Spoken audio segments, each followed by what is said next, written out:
All right. Steve, Tommy, glad to have you here. We are here live at the Open Storage Summit. I just wanted to take an opportunity to get to know about both of you personally as well as Nordisk, because I know there's a pretty interesting story to be told here. So let me start with you, Steve, first.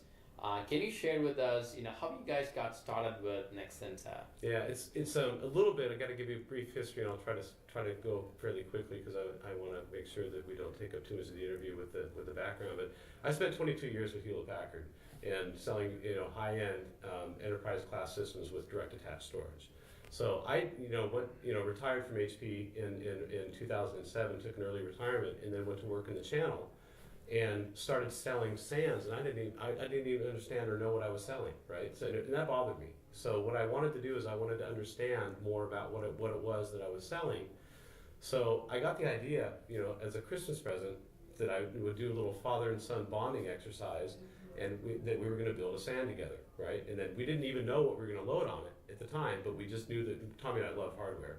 So we were going to go out, we were going to, pull together some hardware. This was a Christmas idea. You guys wanted to build a SAN infrastructure. Absolutely. All right, take it away. Yeah, we're going to build a SAN infrastructure. We're going to throw it in the garage. We're going to load our media on it. And again, being hardware guys, we actually pulled the hardware together first. Go ahead, Tom. And I wanted a silo stored. I wanted 4 drives and a desktop. I wanted direct attached storage because that's what I was comfortable with, and that's what I always grew up knowing big tandem mainframes with huge racks of direct attached disks. He had the brilliant idea to change my Christmas list a little bit. Yeah, and I said, no, we're going to do a SAN.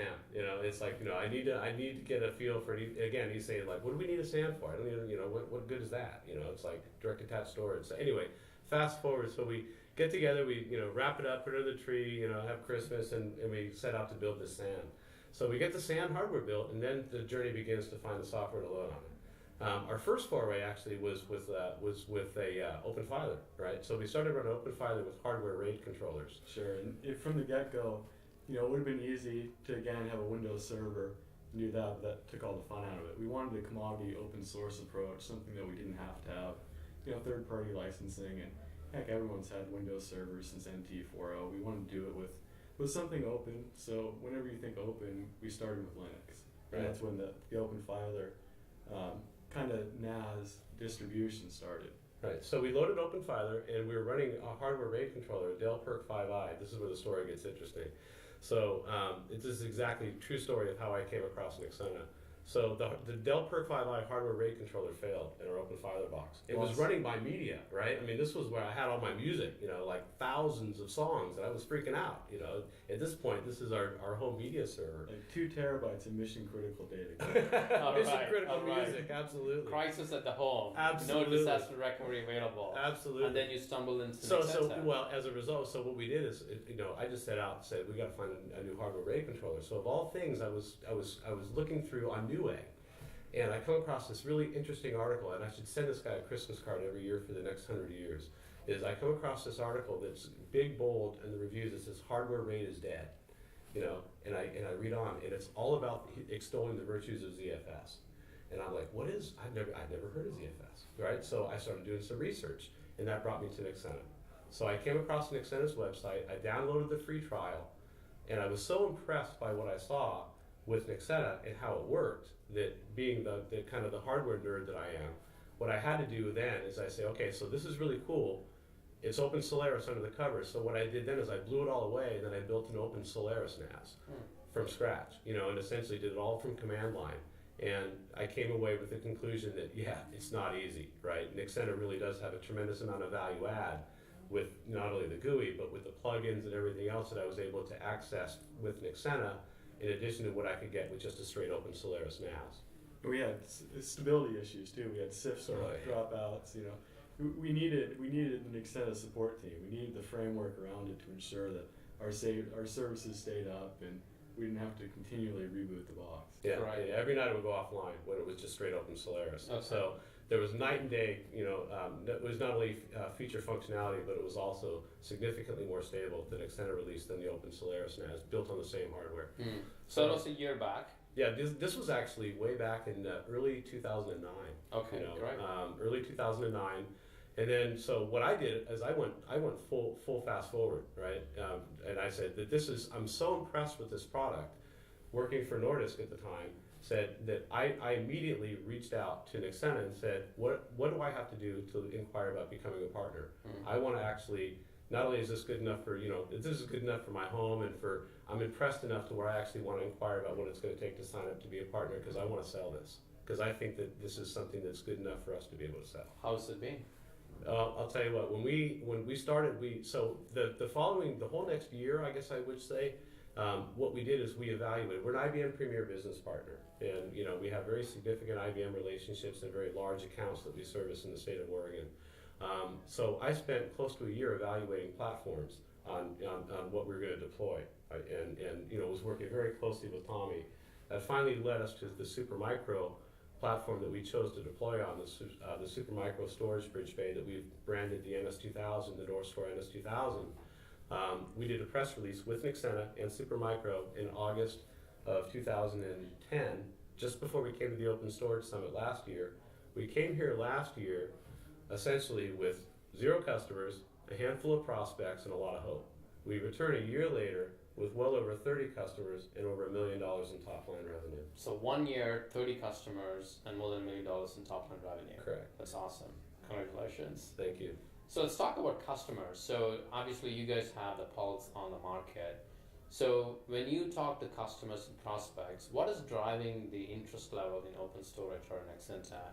If you were to point out 3 reasons, 3 drivers, what would those be? Tommy, I'll defer to you on that. Sure. So we've deployed in several verticals, but a lot of the driving forces are the same. We go into a lot of traditional legacy shops that have either NetApp, an older LSI, direct attached storage, and they're running into performance limitations, limitations with replication, and just the overall scalability of the solution. So that's when we can bring in, an affordable open storage solution, the NS2000, in a clustered state, and give them the replication included in the product, also the performance. Talking a little bit more about performance, with the whole shift towards VDI and centralizing desktops, there's a huge demand for performance. Massive random workloads. We've worked very closely with a healthcare provider in Portland to deploy a massive VDI deployment. When it's fully rolled out, it'll be about 7,000 desktops. So supporting over 500,000 IOPS. Right. Something that wouldn't even be possible with a traditional legacy architecture. Our third driving force, which has been really interesting, to be kind of a part and almost an employee of some of the smaller businesses. Their first foray into virtualization, assisting them with finding a proper unified storage solution to replace their Windows file server and have a solid foundation for their virtualization, has been great. It's really fun to see these smaller companies that have just exponential growth. So we see a lot of challenges that just wouldn't be able to be met by a NetApp or an EMC due to the year-over-year growth that we see. And the price point. And what we've done is we've actually taken Nexena and we've bundled it with a complete server and storage virtualization appliance that's turnkey with services in VMware Essentials Plus, where we can actually roll it through the door. We have the underlying storage being Nexena Store, running on the NS2000 with a 4-node 2U virtualization server that we can bring in for a remarkably low price point that is the ideal sweet spot for the customer that is yet to virtualize. So what differentiates Nordisk, Steve? Because obviously Nexenta sells just a software, and customers are looking for an entire solution from a storage standpoint. Surely. So why should a customer or prospect go to Nordisk? Well, I was going to say, surely it's not me because I'm just a sales guy. So I honestly have to say that between Tommy and I, and especially I have to give hats off to Tommy. He has invested incredible amounts of energy and determination to become what is I think widely recognized even throughout the folks at Nexena as being a real ZFS expert. And we do a tremendous job. And when I say we, I say a lot of the credit goes to Tommy in being able to manage the deployments. Actually work with understanding both in the pre-sales activity up front, understanding what the business requirements are, defining the solution, selling the right solution at the right price, and then ultimately providing the back-end support and services that really, keeps those customers coming back as not only references, but also customers that, are already becoming repeat customers. And a lot of it comes from the sales process Steve has put together. Is we don't sell storage, we sell solutions. So we get intimately involved with the customers. We understand, do they have database? What are the requirements? What's their future growth? And most importantly, what's their budget? What can they forego? Can they add? And that's the nice thing about the flexibility of the NS2000. They might not need SSDs up front, but in 6 months they may. So we can add those on the fly. So that helping customers fit their budgets and really understanding the demands they're going to put on the storage has really allowed us to have 35 new customers and 35 satisfied customers. Great, awesome. So from a holiday project to creating a business with over 30 customers in a year, that was great, it was awesome. What's in store for 2012? Well, we actually have already begun very aggressive campaigns internally, starting with this. We're at Portland VMUG in a week and a half. We're going to be at the Supercomputer Show up in Seattle later in November. We're working very closely with an Extended sales team on some very targeted marketing campaigns where we're going to go after some very specific verticals.